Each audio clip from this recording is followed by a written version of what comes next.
I know from personal experience it can be tough to transition from a student nurse to a professional nurse. I remember when I started my first job in the emergency room, and I sat there twiddling my thumbs because I still had not successfully gotten an IV in, and I was about to hit the ground running. Little did I know that there was such a thing as nurse residencies, and that's why I'm excited to tell you about HCA Healthcare's nurse residency program. This program supports newly graduating nursing students at the early stages of their careers. HCA Healthcare's year-long nurse residency program helps first-year nurses transition from the classroom to working in the field with confidence. Plus, nursing residents get access to a range of opportunities to learn from specialists in various areas, such as ER, critical care ICU, and surgical services. And there's a variety of other great benefits. Learn more today at careers.hcahealthcare.com/residency. Again, that's careers.hcahealthcare.com/residency. HCA Healthcare is an equal opportunity employer. Welcome to the Nurse Leader Network podcast with your host, Chris Racinos. Wherever you're going on your nurse leader journey, we're here to help you get there. Welcome, everybody, to the Nurse Leader Network podcast. Today, we're going to talk about just culture. And this topic came up because of the RaDonda Vaught case. So we have all heard what happened to this nurse, and we know that there are tens of thousands of deaths related to med errors annually. And we're seeing what's happening to this nurse. Now, while I won't go down that rabbit hole because all of the data in the case hasn't been made available, right? So I can't analyze it. I don't want to pass judgment without having all of that data available. What I am going to do is I am going to teach all of the listeners what just culture looks like, how to use it. I'm going to teach you how to walk through the tool. My hope is that we do not prosecute accidents and instead, prosecute intentional acts. Those are acts that should be prosecuted, not accidents. And so today we are going to walk through what just culture looks like. We're going to walk through the algorithm. This is a great tool to use when you are doing fact finding. It's a really great tool to use all the time, but this is a great one that a lot of newer nurse leaders are not aware of. And it really helps make your job easier, and it helps create psychological safety. So we're going to start off with talking about what exactly is just culture. Why do we need a just culture? It basically came out of a book that James Reason wrote. And that book defines how we create a culture of safety for both our patients and for our employees, right? So we want employees to come to work and be safe. We want patients to come into our facilities and be safe. We want the care to be safe. And so just culture is a component of how we create that culture of safety. There's three other components that we're not going to talk about necessarily today. That's the reporting culture, learning culture, and flexible culture. But James says that you need to have all four components for you to have a truly safe culture, a culture of safety. Today, we're going to focus really on just culture because that is really what was at the heart of this case that was recently prosecuted and this nurse that was found guilty. So we know a couple things, right? We know that there's a very small percentage of med errors that are reported, period, right? The literature shows that only about 2 to 3% of med errors are actually reported. And so one of the biggest causes of that is because there's a lack of psychological safety. There's a lack of a safety culture. There's lack of reporting culture. And what we know is that when healthcare providers do not report these safety issues or don't report these events, not only can it result in physical harm to the patients or physical harm to other employees, it also results in a lot of mental harm, right? So these healthcare providers have this toll that's taken on them psychologically because they have to live with these things that are happening. And so we want to really avoid all of this by ensuring that our organization is one that has a just culture. Now, this applies outside of healthcare. Okay, so just culture doesn't mean that we're only doing this because we're in a hospital facility. This can be nurse entrepreneurs. If you're listening, you want your organization to be one where we report errors, we report mistakes. We know that human beings have mistakes and mistakes are costly. So we want to be able to identify those and improve systems. It is better for you as a nurse entrepreneur, better for you as a nurse leader, wherever the organization is that you work in, if you have a just culture. So some definitions about what just culture looks like. in a just culture, in an organization that has just culture, they are going to recognize that people make mistakes. We're human and we make mistakes. We are going to recognize that even professionals can develop unhealthy normals. So an example of that might be ignoring an IV pump alarm because alarms never turn off, right? So that is an unhealthy norm that a professional nurse or a professional physician or professional any healthcare provider may adopt, right? Because it's just the system is not set in place for us to be aware. Just culture has an intolerance for reckless conduct. So if it is completely reckless, intentional, there is not a tolerance for there. So that is where the line is drawn. And we're going to talk about what the actual algorithm looks like and how you can help make decisions around how do you fix the event that occurred. Is it a systems issue? Is it a person's issue? Is it a disciplinary issue? Is it a learning issue? We're going to talk about all of that. Just culture also ensures that people hold themselves accountable. So they're going to raise their hands and say, hey, I made a mistake. How can I learn from this? How can an organization learn from this? It moves the culture from there's something bad happened, let's just fix that one issue, to identifying near misses when something potentially bad could have happened. And again, nurse entrepreneurs, it's for you too. What in your organization potentially could have gone wrong, right? Maybe you, I'm making it up, had some kind of launch thing going on and payment processing was not set up or something like that. But at the last minute, you caught it. What system was not in place that you needed to identify and correct? And so this is going to help you with your team. It also examines errors visibly, right? So we're not shoving them under the carpet. This is not something that, a few amount of people are going to know. We want these errors to be made known.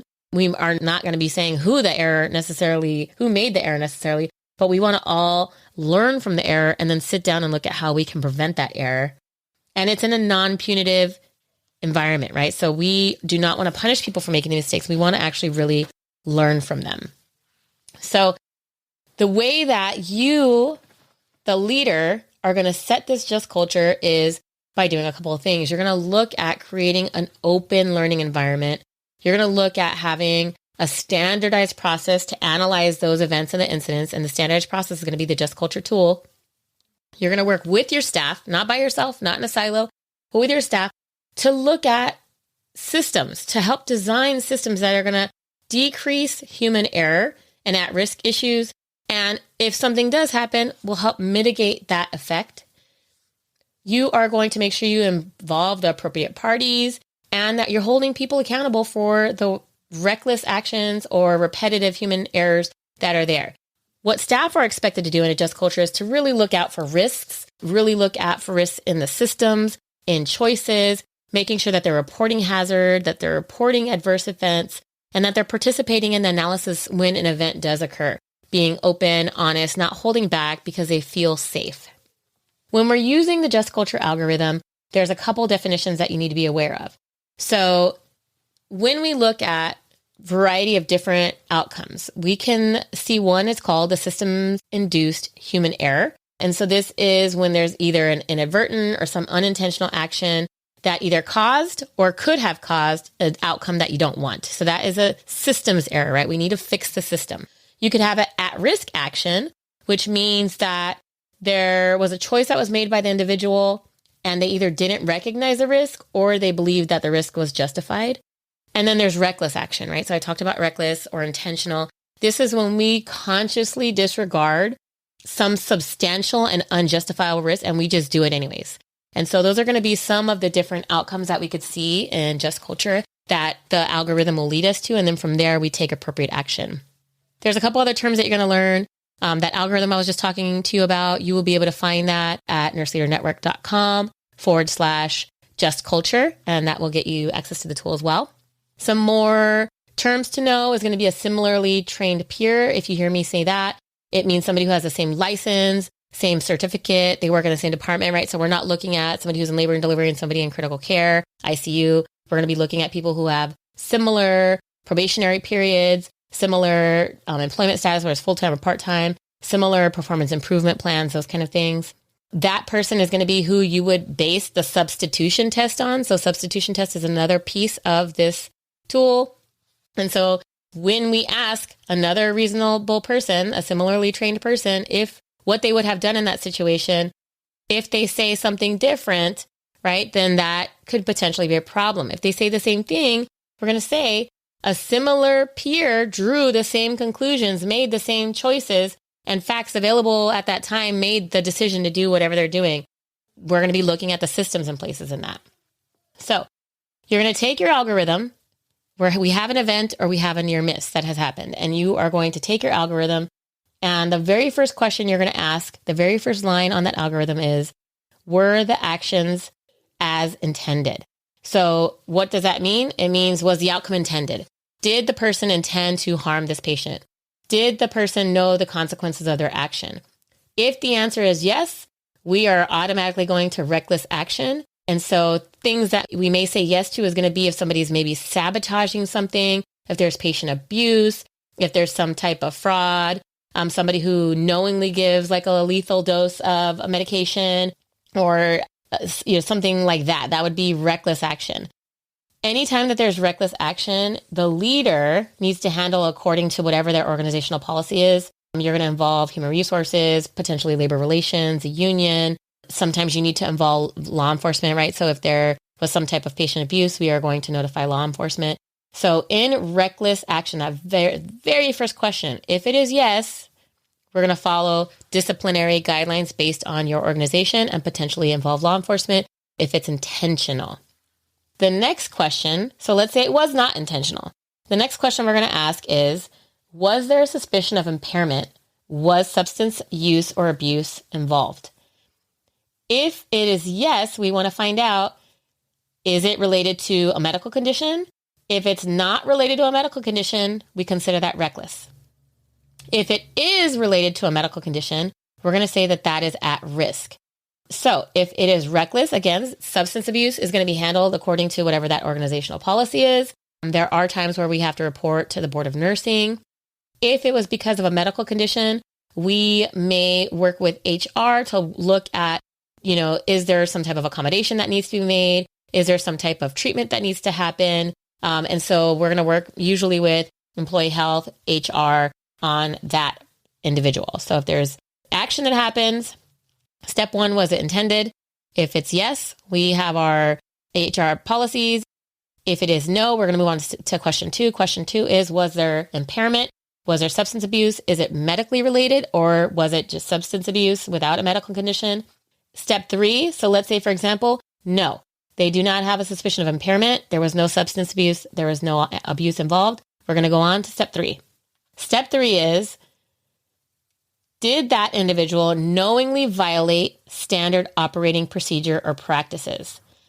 If the answer is yes, the next question we're going to ask is, were the standard practices, procedures, were they available, workable, intelligible, and correct? If we say no, let's say, for example, they followed policies, but guess what? Our policies are old because we have not updated them, or they were inaccurate, or there was the wrong, thing in that policy. If it was incorrect, then we're going to say, guess what? This is a system-induced error. We need to look at the system, and it is going to be super important to consult the staff to conduct an analysis and to identify what those systems issues are. So if the person followed the operating procedure, but the operating procedure was wrong, that's a huge problem with us and the system, and we need to correct that, and we need to make sure that our staff are supported in that. If they did not follow the operating procedure, let's say the operating procedure was perfect. It was there. It was exactly what they needed to do, but they didn't follow it. We're going to move on to step number 4. Step number 4 is the substitution test. Could another similarly trained peer draw the same conclusions, make the same choices, given the facts that are available at the time? So would the same person have seen those policies and procedures and acted the same way based on the information? If the answer is yes, that peer would have done the exact same thing that the other individual did. We're going to say that's a system-induced issue. Again, we are going back. We're going to do that analysis. We are going to consult our employee. If the answer is no, we're going to ask, were there deficiencies in training, right? Was this person not adequately trained on the procedure, on the policy, on what we were supposed to be doing? If the answer is yes, again, that's a systems error. Why did we not train this person adequately? If the answer is no, we're going to ask, did that person perceive the risk? if they perceive the risk, right? Let's say they weren't trained, but they were like, oh my God, I don't know what I'm doing, but I am going to drill this burr hole in anyways. That's going to be a reckless action, right? They know they should not be drilling burr holes. That is not within the nursing scope of practice. But if the answer is no, let's say, for example, they didn't understand the risk, right? They're giving this medication. They had given it before. This time it was asked to be mixed with something else, and they didn't understand that there was risk. We're going to say that that was an at-risk action versus a human-induced action. If it's a human-induced action, substitution is passed. Again, we are going to look at how that system failed, what we need to do in terms of remediation. If they did not get trained, again, we're going to look at what we need to do to eliminate those deficiencies in the training. If there's at risk because they, did not perceive it, we're going to coach that individual, and then we're going to do some remediation to make sure there's no future risk. And if they fail the substitution test, that means there's reckless action. Then again, the manager is going to consider disciplinary action. They're going to follow their organizational procedures.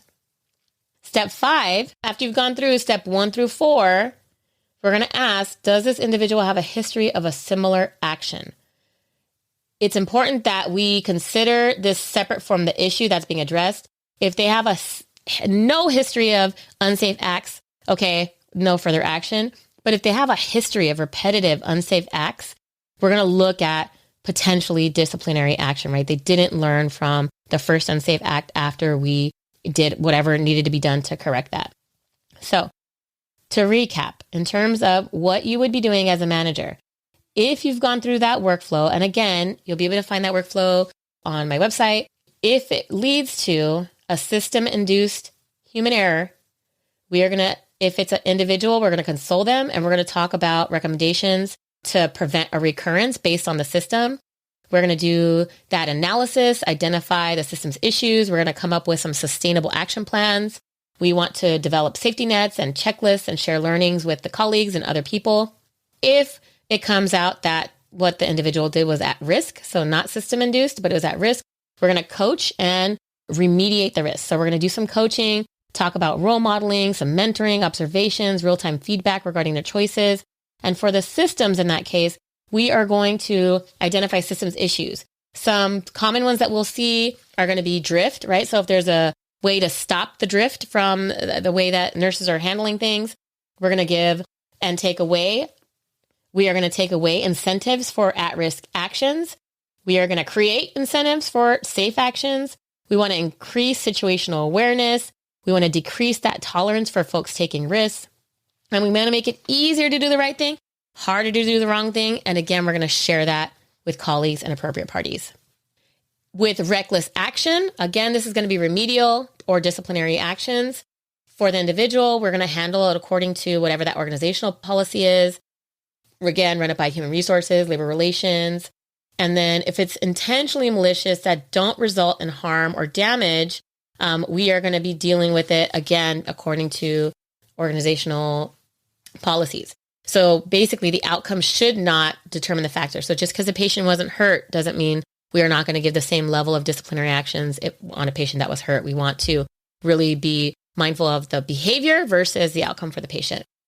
If there's systems issues in addition or parallel to the reckless action, again, we're going to do what we would do for the systems analysis. And sometimes you'll find that. Sometimes there was really reckless action, but there was also systems errors too. And so we need to make sure we're correcting both.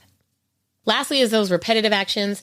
If they're repeatedly causing unsafe conditions, these, issues are not related to the system. The system has been fixed. We are not in a broken system. We need to really think about disciplinary action. How can we best serve the organization and improve outcomes? And again, this is going to be one where we want to involve all of the different human resources, senior leadership, labor relations. So that is what we have for Just Culture. That's Just Culture 101. You will be doing your fact finding, which we will talk about fact finding in another episode. But when an incident happens, this is one of the most important things that you could do to sit down with your staff, to share with them how you are examining and exploring the actions and what led you to the decision that you made regarding the actions that you had to take to remediate the issue. I hope this Just Culture has got you started on creating a culture of safety within the organization you're working for. Until next time, nurse leaders.